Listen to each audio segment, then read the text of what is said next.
अच्छा जी, एक और क्वेश्चन है। खुदा का खौफ करो 2024 है, अभी तक ओल्ड टेक स्टैक पीएचपी पे हो, दुनिया नेक्स्ट जेएस पर काम कर रही है, मंथ स्टैक भी ओल्ड हो रही है और आप लोग पीएचपी पर हो।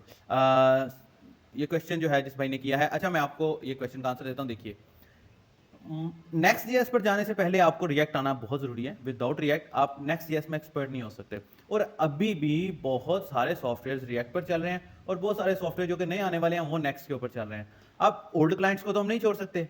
प्लस अगर आप लारावेल पर मूव करते हैं दोस्तों, तो वो लारावेल पर मूव करने से पहले आपको पीएचपी आना जरूरी है।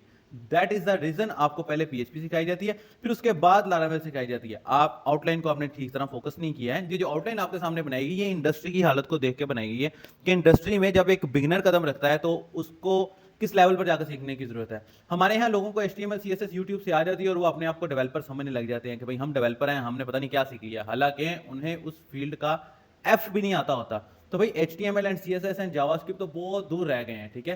पीएचपी आपको इस बार सिखाई जाती है जाके आपके बेसिक कॉन्सेप्ट्स क्लियर हो। ये उससे बेहतर है जो कि आपको 4 साल डिग्री के अंदर C++ के ऊपर 5-6 सेमेस्टर तक रगड़ा दिया जाता है और उसके बाद जाके आपको समझ आता है कि भाई फील्ड में तो इसने इस्तेमाल ही कहीं नहीं होना था, हम तो फंडामेंटल्स को क्लियर करते रहे। तो पीएचपी भी बस उसी चीज का नाम है, लेकिन पीएचपी आपको जस्ट 1 से 2 हफ्ते पढ़ाई जाती है ताकि आप लोगों की लारावेल के ऊपर अच्छी ग्रिप आ जाए। ये ना हो कि आप लोगों को लारावेल स्टार्ट करवा दी जाए लेकिन आपको बैकएंड की बेसिक फंक्शनैलिटी का पता ही ना हो। दैट इज द रीजन हम पीएचपी पहले पढ़ाते हैं। फिर उसके बाद मंड स्टैक के अंदर हम लोग नेक्स्ट जेएस पढ़ाते हैं, जो हमारी नई अपडेटेड आउटलाइंस है उसके अंदर हम नेक्स्ट जेएस पढ़ाते हैं, लेकिन रिएक्ट का आना जरूरी है। अब जाहिर सी बात है, मंड स्टैक भी एक फुल स्टैक जो है ना ग्रुप है लैंग्वेजेस का, जिसके अंदर आप फ्रंट एंड भी करते हैं और बैक एंड भी करते हैं। अब बैक एंड के अंदर नोड जेएस सीखना तो जरूरी है, उसको अगर हम साइड पे कर देते हैं तो पीछे जस्ट नेक्स्ट जेएस रह जाती है। अब वो नेक्स्ट जेएस जो है दोस्तों, बेसिकली रिएक्ट ही तो नेक्स्ट है, नेक्स्ट ही तो रिएक्ट है। रिएक्ट खुद सजेस्ट कर रहा है कि भाई अगर मेरे अंदर एक्सपर्ट होना चाहते हो तो नेक्स्ट जेएस सीखो।